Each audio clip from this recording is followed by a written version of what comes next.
बिस्मिल्लाहिर्रहमानिर्रहीम और अस्सलाम वालेकुम। 18 जुलाई और पाकिस्तान में मंगल की शाम। आज अभी तक की अहम खबरें और मेरा तजिया। सबसे पहले याद दहानी कि सोशल मीडिया फायरवॉल को नाकाम बनाने के लिए इस चैनल को सब्सक्राइब कीजिए अगर अभी तक नहीं किया। इस वीलॉग को देखने के बाद इसे लाइक कीजिए, इस पर कमेंट ज़रूर कीजिए, हो सके तो लिंक व्हाट्सएप और दूसरे सोशल मीडिया पर शेयर कीजिए। अब आते हैं आज की खबरों की तरफ। आज की पहली खबर आपके सामने आईएसआई के बी मैस से रखते हैं। ये खबर ज़राए से आई है कि आज दोबारा मीडिया मालिकान की तलबी की गई है। जी हाँ, आज दोबारा हाजिरी लगवाई है मीडिया मालिकान ने, उनको बुलाया गया था। इस मुलाकात के अंदर डीजीसी मौजूद थे, इस मुलाकात के अंदर डीजी आईएसपीआर मौजूद थे और इस मुलाकात के अंदर डीजीएम, डीजी मीडिया भी कहते हैं उन्हें आईएसआई के, वो मौजूद थे। ये तीनों साहबान ने ये मीटिंग कंडक्ट की। मीटिंग कोई 1 बजे के करीब गालिबन बुलाई गई थी, लेकिन मीटिंग हुई कोई 1:45 के करीब, लेट हुई थोड़ी, शायद 2 बजे के करीब, 1:45 के करीब। बहरहाल इस मुलाकात में तमाम ही बड़े चैनल्स के मीडिया मालिकान या उनके रिप्रेजेंटेटिव मौजूद थे और इससे पहले भी एक मीडिया मालिकान की हाज़िरी लगी थी, आप सबको याद होगा, वो मशहूर ज़माना हाज़िरी, जिसमें ये कहा गया था कि बहुत ही शॉर्ट मीटिंग हुई थी। उसमें फैसल वाडा साहब भी साथ बैठे थे और उस मुलाकात में कहा गया था कि अब आपने आज के बाद से इमरान खान का नाम नहीं चलाना, इमरान खान हमारा दुश्मन नंबर 1 है और ये कहानी यहीं पर ख़त्म हो जानी चाहिए। आज के बाद इमरान खान का नाम नहीं चलाया जाएगा। इस मीटिंग में वो शिद्दत नहीं थी। जाहिर है उस वक्त भी आपको पता होगा कि एक अगले फेज़ में मिलिट्री इस्टेब्लिशमेंट लेके जा रही थी मामलात को, और जो कुछ भी उसके बाद हुआ वो सब कुछ आपके सामने है, इसलिए वो मुलाकात की गई थी। आज की मुलाकात को भी इसी तनाज़ुर में देखना पड़ेगा कि अब अगले फेज़ को शुरू करने के लिए ये मुलाकात हमें लग रहा है कि ये उसके अंदर एक माइलस्टोन के तौर पर रखी गई है। इससे आपको और हमें आसानी होगी ये तज्जिया करने में कि आगे क्या किया जा रहा है। पहले आपको आज की मुलाकात का अहवाल बता दें। आज जैसा कि मैंने आपको बताया कि 1 बजे ये मुलाकात थी, लेट शुरू हुई। आज इसमें फैसल वाडा या और कोई ऐसे किरदार शामिल नहीं थे। इसमें डीजीसी थे आईएसआई के, इसमें डीजी आईएसपीआर थे और इसमें डीजीएम थे। जब मुलाकात शुरू हुई तो इसमें जियो टीवी की सताइश की गई कि वो बहुत ही बेहतरीन काम कर रहे हैं और देखें उन्होंने कितनी ज़बरदस्त हमारी लाइन टो की है। जो उन्हें बताया गया था मुल्की इस्तेहकाम के लिए, दूसरी चीज़ों के लिए, उनका काम बहुत बेहतरीन है। इसके बाद जो अगली बात शुरू की गई वो एआरवाई के ऊपर काशिफ अब्बासी साहब लाइमलाइट पर आए, क्योंकि काशिफ अब्बासी के पिछले जो चंद शोज़ थे उनके ऊपर जो कंट्रोवर्सीज़ खड़ी हुई पीडीएम के लिए, और जाहिर है जब पीडीएम के लिए होती हैं तो उनके लाने वालों के लिए भी मसाइल बनते हैं, तो उनके लिए जो वहाँ पर कंट्रोवर्सीज़ शुरू हुई पिछले चंद दिन में, आपको पता है कि जस्टिस शाहिद जमील जो रिटायर्ड हो गए हैं लाहौर हाई कोर्ट से, उनका मशहूर ज़माना एक इंटरव्यू कल या परसों जो है वो काशिफ अब्बासी साहब ने अपने प्रोग्राम पर एयर किया, जहां पर उन्होंने बहुत सारी बातें खुली खुली कर दी। जस्टिस शाहिद जमील ने अपने इंटरव्यू के अंदर ये भी कहा कि एक मुकदमे के अंदर मुझसे आईएसआई ने मिलने की कोशिश की, मैंने इनकार किया तो मेरे पीछे फिर गाड़ी लगा दी, मुझे हरास किया गया। इसी तरीके से उन्होंने ये भी बताया कि एक शुगर मिल्स के बारे में मैं केस सुन रहा था। शुगर टाइकोन ने मेरे अजीज़ों के साथ, मेरे रिश्तेदारों के साथ, मेरी बेगम के साथ रब्ता किया और मुझसे बात करने की कोशिश की, मुझे इन्फ्लुएंस करने की कोशिश की। तो एक तरफ उन्होंने माफिया, शुगर माफिया, टाइकोन्स, उनका रवैया बताया, तो दूसरी तरफ उन्होंने एक नेशनल टेलीविज़न पर बैठ के बताया कि किस तरीके से उन्होंने एक सर्टन मुकदमे में एक सर्टन कार्रवाई की जो कि अनसर्टन थी किसी और के लिए, जो कि काबिल कबूल नहीं थी इंटेलिजेंस एजेंसी के लिए। आईएसआई का उन्होंने हवाला दिया तो उन्होंने मेरे पीछे जो है वो लोग लगा दिए, और उन्होंने ये भी बताया कि ये जो 6 जजेस हैं जिन्होंने ख़त लिखे हैं, इसी तरह के बहादुर जजेस पाकिस्तान को दरकार हैं।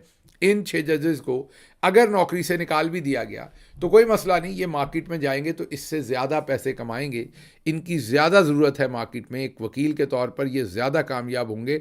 दूसरे लफ्ज़ों में जस्टिस शाहिद जमील अपना एक्सपीरियंस बता रहे थे, क्योंकि जब ये इस्टेब्लिशमेंट का प्रेशर चढ़ना शुरू हुआ तो जस्टिस शाहिद जमील शायद वो वाहिद शख्स हैं, जी हाँ, शायद वो वाहिद शख्स हैं जिन्होंने अपने असूलों के ऊपर इस्तीफ़ा दे दिया था लाहौर हाई कोर्ट से। जी हाँ, उनके खिलाफ कोई रेफरेंस नहीं आया था, उन्हें कोई प्रेशराइज नहीं किया गया था। उन्होंने देखा कि माहौल गंदा हो रहा है तो उन्होंने इस्तीफ़ा दे दिया था। बहरहाल ये भी एक तरीका है इसमें, अगर तो इक्का दुक्का इस्तीफे आए तो कोई फ़र्क नहीं पड़ता, या तो फिर ज़्यादा बड़ी तादाद में आए तो फ़र्क पड़ता है। इक्का दुक्का तो वो खुश होते हैं कि चलें जो ईमानदार बंदा है वो इस्तीफ़ा दे के घर चला गया, हमारी जान छूट गई। तो उस हिसाब से तो अगर जस्टिस शाहिद जमील आज होते तो लोगों को कुछ ना कुछ आसरा होता। लेकिन अगर उनकी आवाज़ के साथ और लोग आवाज़ मिला के वाकई इस्तीफ़ा दे देते तो फिर जस्टिस शाहिद जमील का भी ये जो ऐसा कदम था इसका कौम को ज़्यादा फ़ायदा होता। वापस आते हैं जो आज आईएसआई का बीएमएस जो है उसके अंदर ये जो मीटिंग हुई है, ज़राए से ज़ाहिर है, रिपोर्टरली कहेंगे हम। और इस मीटिंग के अंदर एक तो मैंने आपको बता दिया कि जियो टीवी की सताइश हुई, इसके अंदर एआरवाई की थोड़ी सी दुर्गत बनी और कहा कि ये काशिफ अब्बासी साहब ही पूरा शो चैनल चला रहे हैं, आपने क्या उनको हैंड ओवर कर दिया पूरा चैनल, वही एडिटोरियल पॉलिसी रन कर रहे हैं। तो एक तो ये हुई। उसके बाद जो अगली बातचीत है वो उन्होंने बताया कि आपके जो एंकर्स हैं, जितने भी आपके प्रेजेंटर्स हैं टेलीविज़न के ऊपर एंकर्स हैं, वो आपकी लाइबिलिटी है, ज़िम्मेदारी है। और अगर वो ऑफ स्क्रीन भी कोई तजिया देंगे, किसी वीलॉग में तजिया देंगे, किसी बैठक में तजिया देंगे, तो उसकी ज़िम्मेदारी चैनल पर ही डाली जाएगी।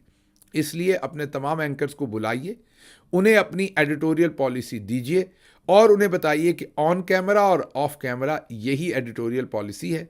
अगर उन्होंने आपके चैनल में नौकरी करनी है तो उसी एडिटोरियल पॉलिसी के साथ चलना पड़ेगा।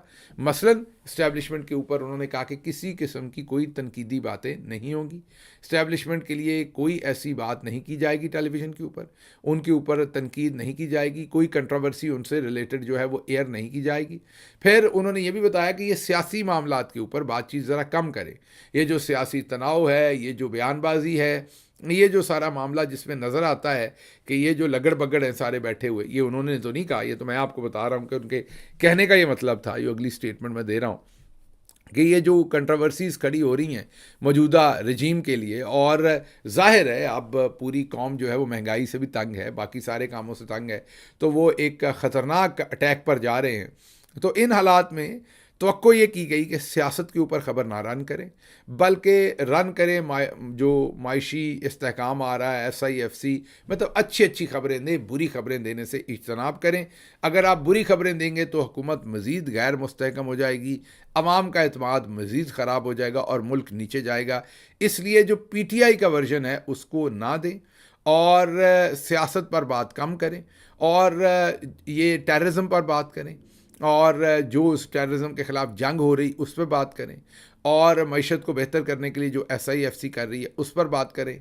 मतलब कि जो इस टाइम असल मसला है मुल्क का उस पर बात ना करें। ये असल मसला उन्होंने नहीं कहा, ये तो मेरा तज्जिया बीच में शामिल हुआ है। मैं कोशिश करता रहता हूँ कि आपको बताता रहूँ कि ये मेरी बात है और ये उनकी बात है। अच्छा जी, आगे उन्होंने ये भी कहा उन्हें कि इमरान खान साहब के बयानात चलाने की ज़रूरत नहीं है, उनका नाम ना लिया जाए। दोबारा आप लोगों ने नाम लेना शुरू किया, उसको इज्तनाब करें, उनके बयानात चलाने की ज़रूरत नहीं है। और उसके साथ साथ उन्होंने ये भी कहा कि ये जो सुप्रीम कोर्ट और ये सारा मखसूस नशिस्तें और ये सारा मामला, इसको भी ज़रा बैक बर्नर पर रखें, इसकी भी रिपोर्टिंग इतनी ज़्यादा करने की ज़रूरत नहीं है। और एक दफ़ा फिर इस बात का अयादा किया कि आपके जितने भी एंकर्स हैं वो ऑन स्क्रीन और ऑफ स्क्रीन, मतलब अपने घर में जाके भी वो किसी से बात करेंगे, दोस्तों से भी बात करेंगे, ट्विटर पे बात करेंगे, फेसबुक पे बात करेंगे, या वो कोई और काम भी करेंगे, तो उनको हर सूरत आपकी एडिटोरियल पॉलिसी फॉलो करनी पड़ेगी। वो किसी के जाके इंटरव्यू में बैठेंगे, बेशक वो डिजिटल मीडिया पे, यूट्यूब पे या किसी ऐसी जगह पे इंटरव्यू हो या टेलीविज़न पे हो, वो वही एडिटोरियल पॉलिसी फॉलो करेंगे जो आपके चैनल की है। नहीं तो आपको उन्हें नौकरी से फिर अलग करना पड़ेगा। ये बीएमएस के अंदर जो मुलाकात हुई उसमें बताया गया। मीडिया मालकान मौजूद थे और मीडिया मालकान चाहें तो तरदीद कर सकते हैं, और अगर तरदीद करेंगे तो हम मज़ीद भी कुछ बातें जो हमारे इल्म में हैं वो भी रखेंगे। और उसके बाद ये मीटिंग बर्खास्त हुई और इस मीटिंग में बताया गया कि 10 दिन के बाद आपकी दोबारा हाज़िरी होगी और देखेंगे कि आपने क्या किया। इसका मतलब क्या है? अब इस सारी बात का मतलब क्या है? सारी बात का मतलब ये है कि इस्टेब्लिशमेंट, मैंने आपको बताया था कि उसमें भी धड़े बने हुए हैं फ़िक्री तौर पर, और जो एक धड़ा है वो ये समझता है कि अगले 10-15 दिन बहुत अहम है, और यही हम आपको बता रहे हैं कि कुछ नया करने जा रहे हैं और वो मखसूस नशिस्तों से रिलेटेड लग रहा है शायद। तो एक धड़ा बहुत अहम है, वो धड़ा जो है वो एक धड़े के लिए ये बहुत अहम है। मैंने कह दिया एक धड़ा बहुत अहम है, कहना ये था कि एक धड़े के लिए ये बहुत अहम है कि अगले 10-15 दिन में उन्होंने ऐसी कार्रवाई डालनी है जिसके लिए उन्हें मीडिया को मुकम्मल कंट्रोल करना है, तो ये उसकी बाज़गश्त है। इससे लग रहा है कि मखसूस नशिस्तों के ऊपर और एडहॉक जजेस के ऊपर और कोई और कार्रवाई प्लान की जा रही है उल्टी सीधी।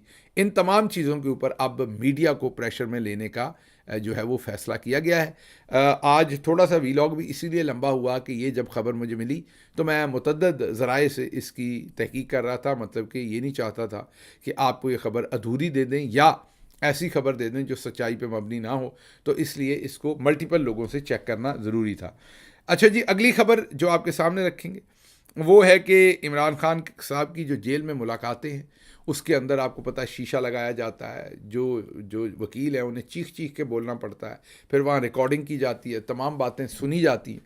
उसके उसके ऊपर जस्टिस इसहाक इस्लामाबाद हाई कोर्ट के जो है उन्होंने एक ऑर्डर किया था और उन्होंने कहा था कि अगर इन मामलात को हल ना किया, इमरान खान की मुलाकात कानून के मुताबिक ना करवाई, तो फिर वो उन्हें हाई कोर्ट में तलब कर लेंगे और यहाँ किसी कमरे में वकला को उनसे मुलाकात करने की हफ्ते में 2 या 3 दफ़ा इजाज़त दिया करेंगे। अब ये मामला थोड़ा सा इस्टेब्लिशमेंट के लिए और जेल इंतज़ामिया के लिए ख़तरनाक सिमत में जा रहा है, क्योंकि अगर इमरान खान बाहर आए तो सोचें वहाँ पर जो बातें बहुत सारी रिपोर्ट नहीं होती, क्योंकि बहुत सारे बेचारे जर्नलिस्टों पर भी ज़्यादती की जाती है वहाँ। लेकिन सोचें कि अगर इमरान खान इस्लामाबाद हाई कोर्ट में आके मिलेंगे तो फिर मामला किधर को जाएगा। अच्छा जी, अगली खबर जो है इसी से रिलेटेड है, वो ये है कि अब उन्होंने तौहीन अदालत की कार्रवाई शुरू करने का इंदिया दिया है और रिपोर्ट मांगी है कि बताइए इमरान खान की मुलाकातें हुक्म के बावजूद भी आप उनकी कानून के मुताबिक मुलाकातें क्यों नहीं करवा रहे। डाटा मांगा गया जेल से। देखते हैं आगे क्या बनता है और उसके बाद आपको अगली बात बताएंगे, जो भी इसमें तौहीन अदालत लगती है या क्या होता है वो आपको बताएंगे। अच्छा जी, अगली खबर जो है वो बड़ी इंटरेस्टिंग है। वो ये है कि आज जो लाहौर हाई कोर्ट है उसकी जो चीफ जस्टिस हैं उनकी मुलाकात चीफ इलेक्शन कमिश्नर से हुई है। ये भी बड़ी सनसनीखेज मुलाकात है। ये मुलाकात छुपके की गई या कम अज़ कम ऐसे तरीके से की गई कि इसको पब्लिकली ये बाहर ना आए। जजेस गेट से उन्हें गुजारा गया। हाँ, ज़ाहिर है वो जज नहीं है, लेकिन जजेस गेट से उन्हें गुजारा गया। और जजेस गेट का मतलब ये होता है कि उस तरफ मीडिया नहीं होता, जजेस गेट की तरफ पब्लिक नहीं होती। वो पीछे एक गेट है, उस तरफ आम पब्लिक, आम वकील, आम मीडिया नहीं होता। जजेस के चैम्बर में सीधी गाड़ी आती है। ज़ाहिर है सिक्योरिटी के लिए, दूसरे मामलात के लिए ऐसे रखा गया है। इन्हें उस गेट से लाया गया ताकि सीधा चीफ जस्टिस के ऑफिस में आए और वहाँ ये मुलाकात हो और वो चले जाए और किसी को कानो कान खबर ना हो। ये याद कीजिए कि जस्टिस शहजाद मलिक ने ट्रिब्यूनल में 6 से 7 जज लगाए थे या शायद 8 से, जो काबिल कबूल नहीं थे इलेक्शन कमीशन ऑफ पाकिस्तान को, क्योंकि उन्होंने ज़रा इंडिपेंडेंट जजेस लगा दिए थे और उनका नोटिफिकेशन वो नहीं कर रहे थे। फिर जस्टिस शाहिद करीम, जी हाँ, काशिफ अब्बासी को इंटरव्यू किया था शाहिद जमील साहब ने। ये शाहिद करीम, जस्टिस शाहिद करीम, उन्होंने इस्तीफ़ा नहीं दिया हुआ, वो सर्विंग है और बड़े ही तगड़े जज हैं। जस्टिस शाहिद करीम साहब ने फिर ऑर्डर पास किया था कि ये जो चीफ जस्टिस ने नॉमिनेट किए हैं इनको फौरी तौर पर इनका नोटिफिकेशन करें, जिस पर इलेक्शन कमीशन को मजबूरन नोटिफिकेशन करना पड़ा था। उन्हीं जो 6 या 7 जजेस अपॉइंट किए थे chief justice Lahore high court ने। अब आपको पता है कि काजी साहब ने एक बेंच बनाया और जिसमें इलेक्शन कमीशन को उन्होंने एक पार्टी के तौर पे सुना, कौमी इदारे के तौर पे नहीं, और वो एक किस्म का सेट असाइड कर दिया वो फैसला। और अब लाहौर हाई कोर्ट के नई जो चीफ जस्टिस हैं उनको कहा गया है कि आप इलेक्शन कमिश्नर के साथ मिलें और मर्जी के नए जजेस लगा लें, क्योंकि वो जजेस तो आपको पता है ईमानदारी पे उन्होंने फैसले करने थे, तगड़े फैसले करने थे। अब उसको साइडलाइन कर, और अगर वो कर देते तो जो सारी की सारी धांधली हुई हुई है, जो मरियम साहबा ने झूठी सीटें जीती हुई हैं, उनके वालिद ने जीती हुई, पूरी नून लीग की हुकूमत ही गिर जाएगी।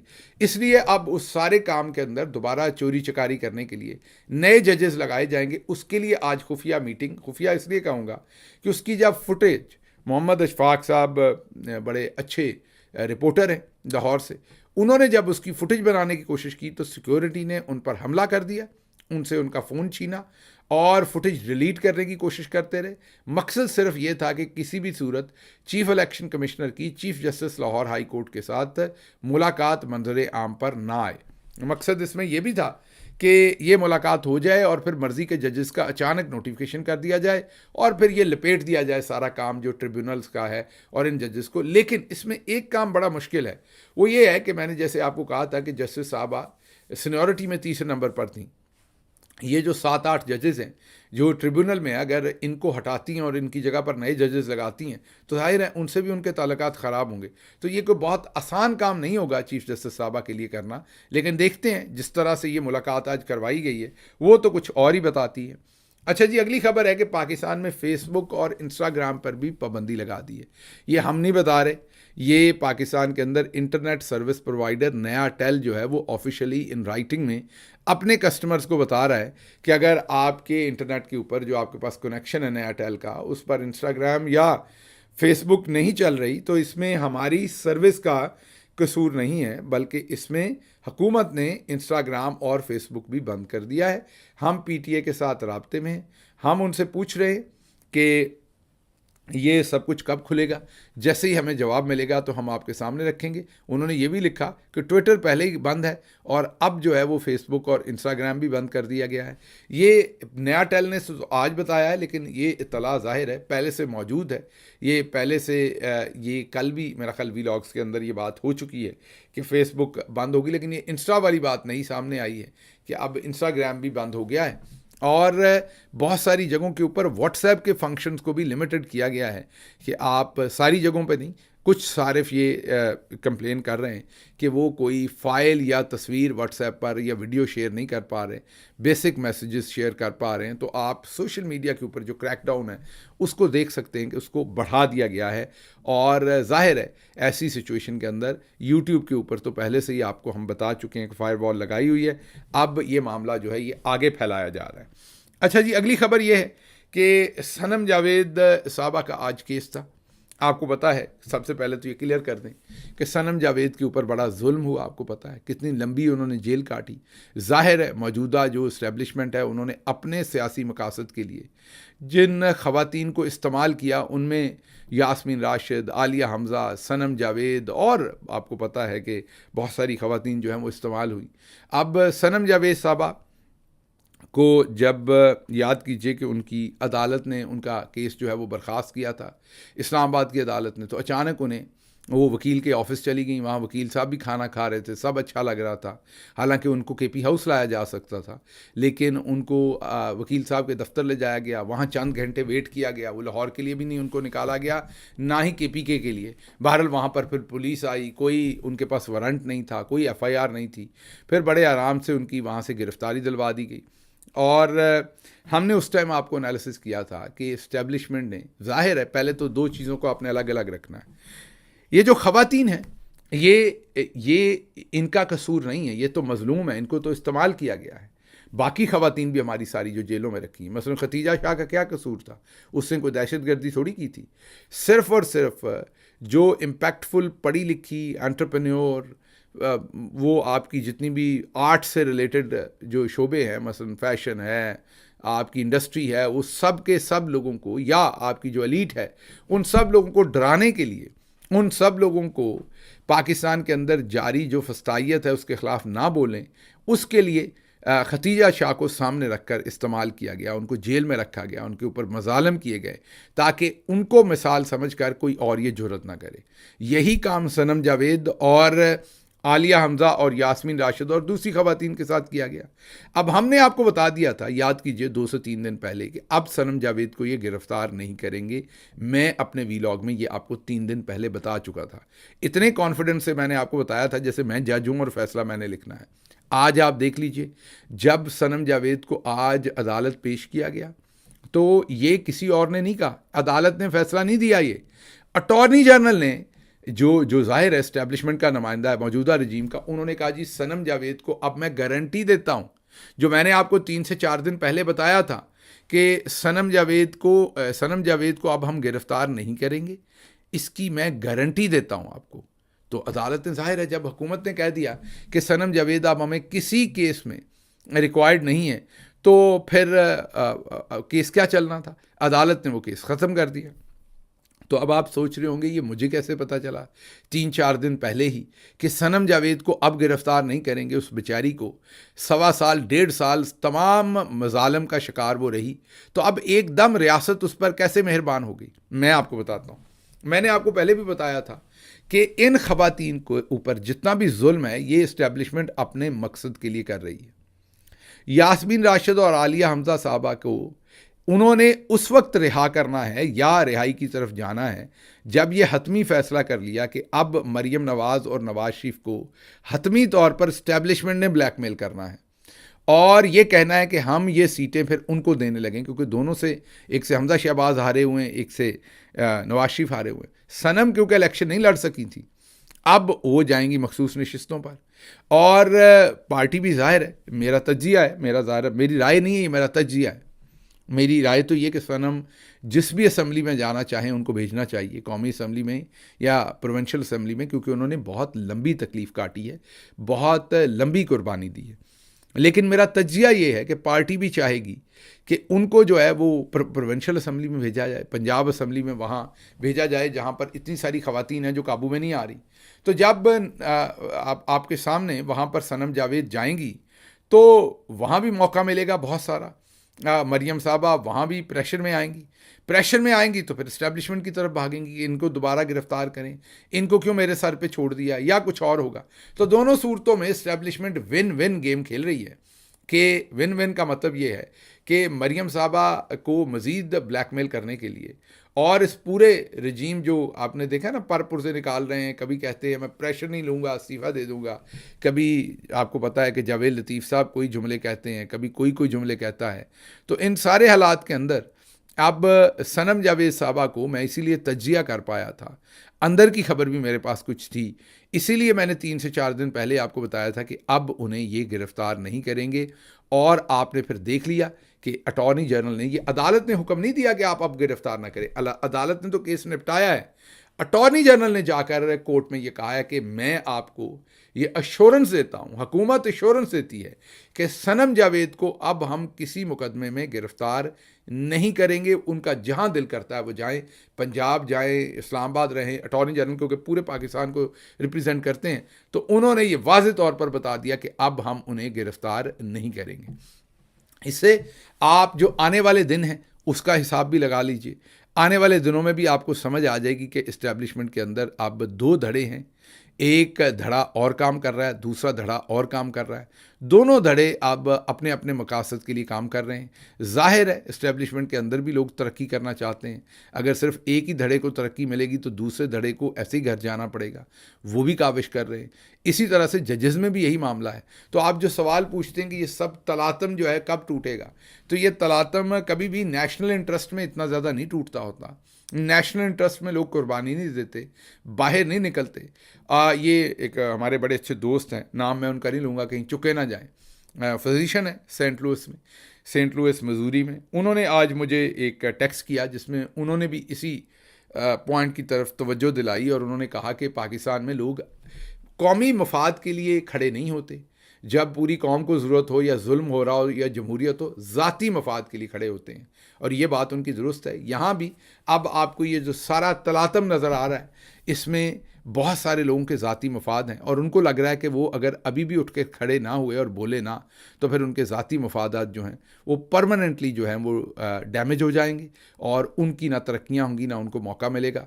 इसी वजह से आप देखेंगे कि जो मज़लूम ख़वातीन इनके पास काबू में हैं उनको भी अब इस्तेमाल करेंगे। कुछ को पहले किया, कुछ को अब करेंगे, कुछ को आने वाले वक्त में इस्तेमाल करेंगे। सिर्फ मज़लूम ख़वातीन नहीं, दूसरे लोग जो हैं, जो भी मज़लूम हैं, जो अगवा हुए हैं लोग, उन पर भी बात करेंगे, कल करेंगे। अज़हर मशवानी साहब और मेरे भाई के केस पर कल आपसे बात करेंगे, वो बताएंगे कि उनको कैसे इस्तेमाल करेंगे। तो ये सब इस्तेमाल का खेल इस टाइम चल रहा है। मुझे दीजिए इजाज़त। अल्लाह आपका हामी और नासिर हो। पाकिस्तान जिंदाबाद।